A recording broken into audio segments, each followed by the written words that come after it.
Okay guys, I just got a message. A frantic message. Somebody already had everything in place and one of the wires came off their chips. Of course they're frantic because they don't want to solder in the case, but everything's already glued down and a wire came loose. So they're concerned that soldering it in the case is going to, the heat's going to bleed out to the back, which it will. It will. So I'm going to show you a trick on how to resolder once something's in the case, and I'm going to do it in the case to prove it works. Okay? This is actually one I'm building right now. So, when your wire comes off, it's usually long because it was already soldered and the heat wrap kind of shrinked back. Okay, so the wire's going to look long like this. What I like to do is ball this up.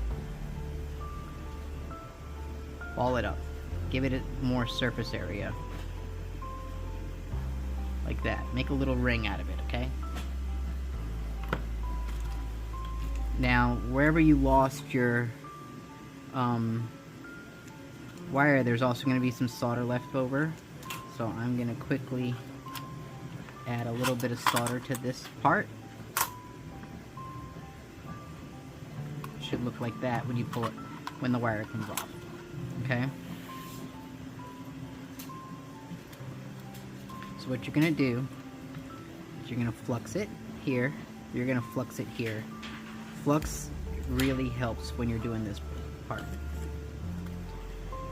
Grab you up a small to medium dot, not a huge dot, okay? What I want you to do now is tap solder. Tap soldering is on and off heat soldering. It's very quick. So you're gonna tap, touch, pull, tap, touch, pull, tap, touch, pull. Usually 3 times in a row is what it takes. Look at how strong that is. Okay? Nothing wrong with the back.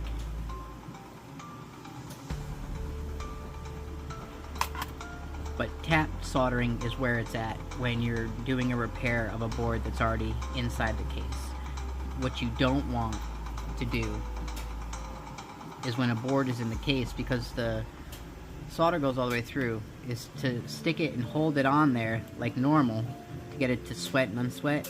That heat, man, gets through there quick, and that'll screw up the back of your case. So I hope that helps. Another Dougie tip for your Sunday.